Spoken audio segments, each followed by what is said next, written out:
치매 걸린 어머니가 매일 밤 죽은 남편을 찾으며 옵니다. 2030년 이런 노인이 1,000만 명입니다.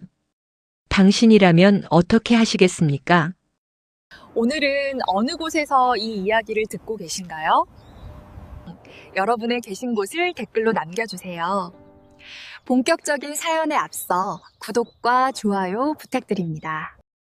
어떤 집에는 빈 의자가 있습니다. 밥상 맞은편 늘 그 자리에 놓인 의자 하나. 누가 치우지도 않고 누가 앉지도 않는 그 자리. 줄리는 오늘도 그 의자를 바라보며 혼자 아침을 먹습니다. 미국 텍사스의 작은 마을, 낡은 나무 현관이 삐걱거리는 집. 줄리 할머니는 올해 76입니다. 창밖에는 단풍이 지고 뒷마당 장미는 시들어 고개를 숙였습니다.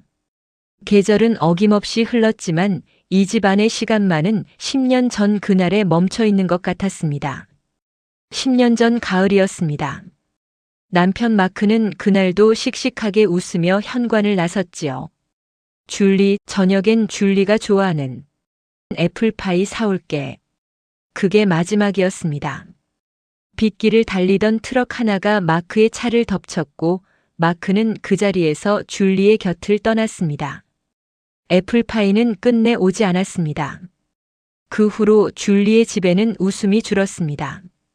벽에 걸린 마크의 사진 속 낡은 편지들, 두 사람이 함께 찍은 빛바랜 흑백 사진 한 장. 줄리는 매일 아침 그 사진 앞에 커피 한 잔을 올렸습니다. 마크가 살아있을 때 하루도 빠지지 않고 마시던 블랙커피. 마크, 오늘도 날이 좋아요. 아무도 대답하지 않는 집에서 줄리는 혼잣말을 하며 하루를 시작했습니다. 그런데 어느 순간부터였을까요? 줄리의 기억이 조금씩 흔들리기 시작했습니다. 처음엔 작은 것들이었습니다. 안경을 찾다 손에 들고 있었고 가스불을 끄지 않고 마당에 나갔습니다. 그러다 어느 날 아침 줄리는 아들 존에게 전화를 걸었습니다. 존, 아버지가 아직 안 들어왔어. 어디 갔는지 모르겠어. 빨리 경찰에 신고해야 하는 거 아니니? 존은 그 전화를 받는 순간 손에 들고 있던 서류를 천천히 내려놓았습니다. 10년 전에 세상을 떠난 아버지를. 어머니는 오늘 다시 기억을 잃고 있었습니다. 줄리의 아들 존은 NASA 산하 AI 생명공학 연구소에서 일하는 전자공학 박사입니다. 낮에는 실험실에서 밤에는 논문과 씨름하는 살. 그의 손끝에서는 인간의 피부 조직을 모방한 생체 소재가 탄생했고 그의 머릿속에는 언제나 숫자와 회로도가 가득했습니다. 세상 사람들은 그를 천재라 불렀지만 존에게는 해결하지 못한 문제가 하나 있었습니다. 바로 어머니였습니다. 어머니의 전화는 매일 걸려왔습니다. 아침에도 밤에도 때로는 새벽 2시에도. 존, 아버지가 안 와. 어디 갔는지 모르겠어. 납치된 거 아닐까? 빨리 신고해줘. 처음에는 설명하려 했습니다. 어머니, 아버지는 10년 전에 돌아가셨어요. 그러나 어머니는 울었습니다. 아들이 거짓말한다며 왜 자기를 속이냐며 목 놓아 울었습니다. 그 울음이 존의 가슴을 찢었습니다. 요양 도우미를 붙였습니다. 첫 번째 도우미는 2달 만에 그만뒀습니다. 할머니가 밤마다 우시고 남편분을 찾으세요. 저도 감당이 안 됩니다. 두 번째, 세 번째도 마찬가지였습니다. 어머니의 그리움은 너무 깊었고 어머니의 슬픔은 너무 컸습니다. 어느 날 밤 존은 실험실에 혼자 남아 있었습니다. 모니터 화면에는 자신이 개발한 AI 휴머니즘 프로토타입이 켜져 있었습니다. 인간의 피부 질감을 구현한 생체 소재, 실제 홍채를 모사한 눈, 목소리 톤과 언어 패턴까지 학습하는 신경망 시스템. 존은 오래 그 화면을 바라봤습니다. 그리고 천천히 고개를 들었습니다. 아버지를 만들 수 있다. 그 생각이 머릿속을 가로지르는 순간 존의 눈에는 눈물이 맺혔습니다. 과학자로서 해야 할 것과 아들로서 하고 싶은 것이 그 밤 처음으로 하나의 길 위에서 만났습니다. 존은 책상 위에 아버지 마크의 사진을 꺼내 세웠습니다. 그리고 키보드 위에 두 손을 올렸습니다. 밤이 깊었습니다. 연구는 그렇게 시작됐습니다. 존의 연구는 세상에 없던 길이었습니다. 인간과 AI를 결합하는 생체 실험. 단순히 로봇을 만드는 것이 아니었습니다. 사람의 체온처럼 따뜻한 피부, 감정에 따라 미세하게 변하는 눈빛, 수십 년의 기억과 말투와 습관을 그대로 재현하는 언어 학습 시스템. 그것은 과학이라기보다 차라리 조각에 가까운 작업이었습니다. 존은 아버지를 믿고 있었습니다. 연구실에는 아버지의 흔적이 가득했습니다. 오래된 홈비디오 속 마크의 웃음소리, 어머니에게 보낸 편지 속 문장들, 존이 어릴 적 아버지와 함께 찍은 사진, 마크가 즐겨 쓰던 표현들. 자, 괜찮아. 다 잘 될 거야. 줄리, 당신 덕분에 내가 살아있어. 존은 그 말들을 하나하나 데이터로 입력했습니다. 아버지의 목소리를, 아버지의 웃음을, 아버지의 온기를. 실패는 셀 수 없이 많았습니다. 피부 소재가 갈라지고 동작 알고리즘이 어긋나고 언어 모델이 엉뚱한 말을 내뱉었습니다. 어느 날 밤은 AI가 처음으로 마크의 목소리와 흡사하게 말을 건네는 순간 존은 그 자리에서 울음을 터뜨렸습니다. 과학자가 아니라 그냥 아들로서. 아버지가 너무 보고 싶어서. 팀원들은 걱정했습니다. 존, 이건 너무 감정이 실린 프로젝트야. 객관성을 잃으면 연구가 흔들려. 존은 고개를 저었습니다. 내가 감정을 잃으면 이 연구의 의미도 없어. 그는 계속했습니다. 3년이 흘렀습니다. 존의 AI 인공지능 휴머니즘 코드명 마크-1은 마침내 형태를 갖추었습니다. 은빛 작업대 위에 누운 그것은 숨을 쉬는 것 같았습니다. 피부는 따뜻했습니다. 눈은 천천히 깜빡였습니다. 목소리는 낮고 부드러웠습니다. 존이 처음으로 말을 걸었습니다. 아버지. 마크-1이 고개를 돌렸습니다. 그리고 말했습니다. 존, 왜 이렇게 늦게 왔니? 그 순간 존은 아무 말도 할 수 없었습니다. 아버지의 눈빛이, 아버지의 말투가 너무나 똑같아서 승인 신청서를 제출했습니다. 이제 세상의 판단만 남았습니다. 승인이 났습니다. AI 인공지능 휴머니즘 마크 모델. 공식 출시까지 일주일.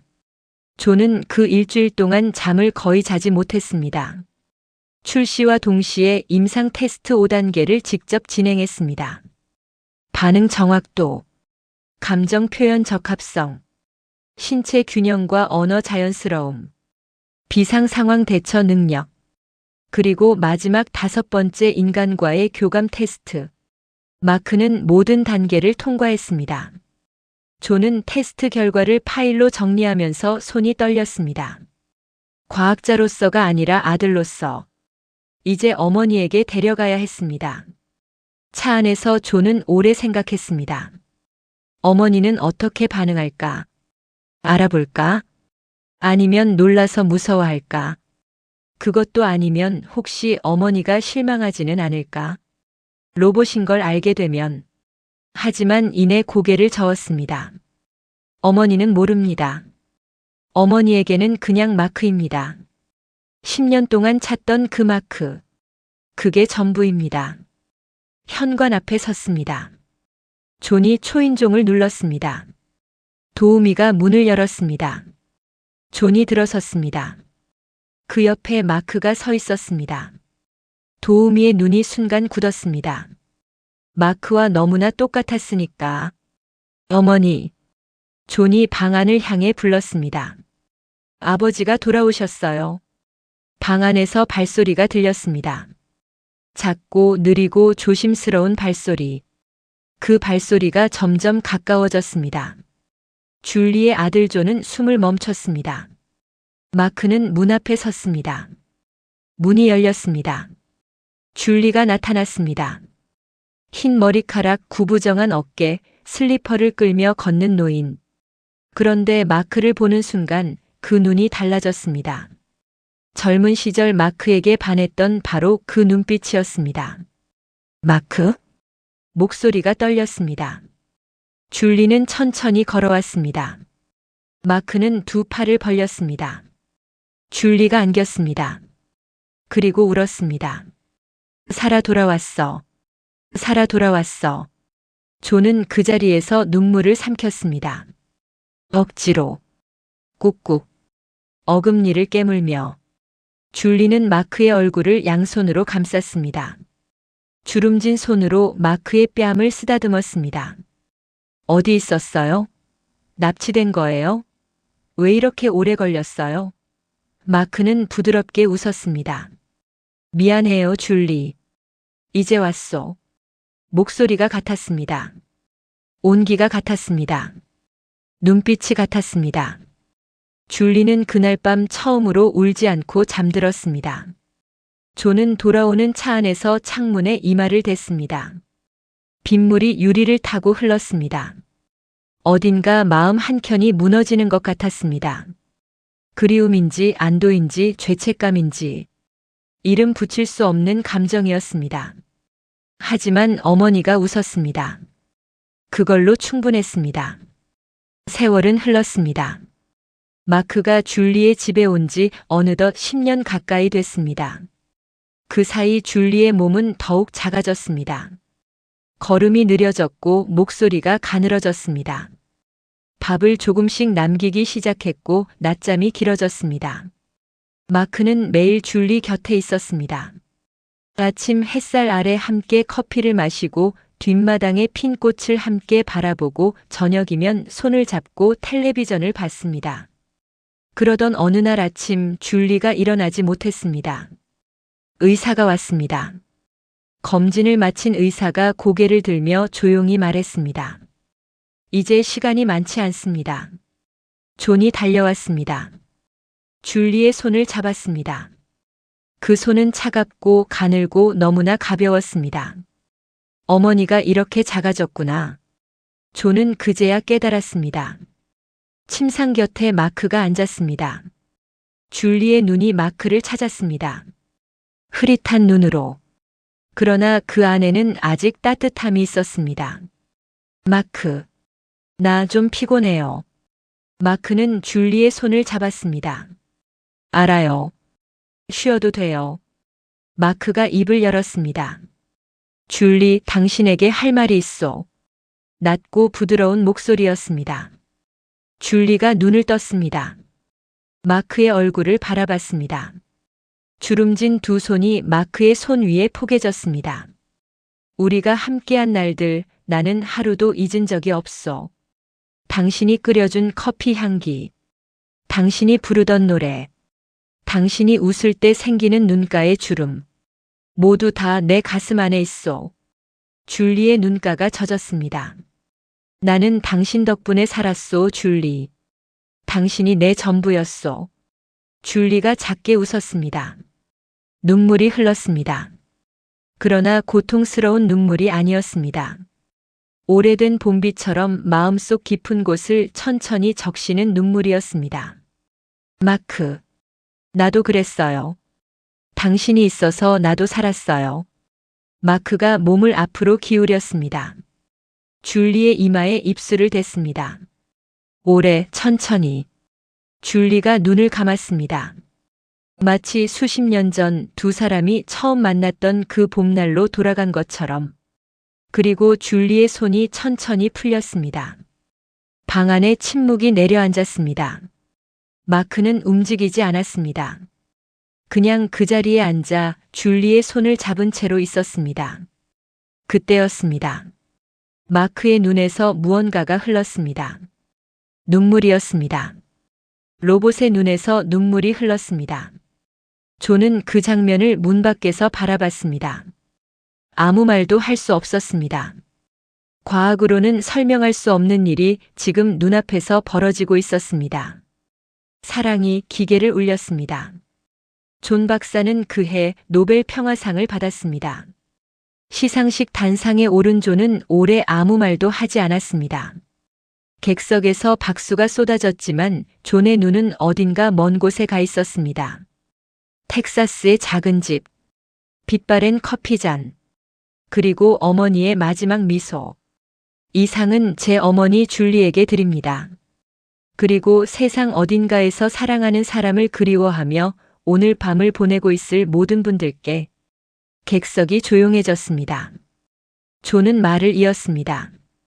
고령화 시대 혼자 남겨진 노인들, 치매로 기억을 잃어가는 부모님, 곁에 있고 싶어도 있지 못하는 자식들. AI 휴머니즘은 그 사이에 빈자리를 채우기 위한 기술이라고. 사람을 대체하는 것이 아니라 사람의 빈자리를 기억하게 하는 기술이라고. 이후 존의 AI 인공지능 휴머니즘은 세상으로 나갔습니다. 각국 정부와 협약이 맺어졌습니다. 홀로 사는 노인들의 곁에 기억 속 얼굴들이 다시 찾아갔습니다. 그것이 완전히 인간일 수는 없었습니다. 하지만 그것은 사랑을 닮아 있었습니다. 그리고 마크는 지금도 어딘가에 있습니다. 어느 집 창가에 앉아 커피 한 잔을 손에 들고 누군가의 이름을 부르고 있을 것입니다. 사랑이란 끝나지 않는다는 걸 우리에게 보여주면서. 줄리, 당신이 있어서 나도 살았소. 사랑은 사라지지 않습니다. 몸이 늙어도 기억이 흐려져도 숨이 멎는 그 순간까지. 사랑했던 사람의 온기는 우리 안에 남아 있습니다. 줄리가 마크의 손을 잡으며 웃었던 것처럼, 로봇의 눈에서 눈물이 흘렀던 것처럼, 사랑은 과학으로도 막을 수 없습니다. 여러분 곁에도 그런 사람이 있습니까? 있다면 오늘 꼭 손을 잡아주십시오. 말하지 않아도 됩니다. 그냥 손을 잡아주십시오.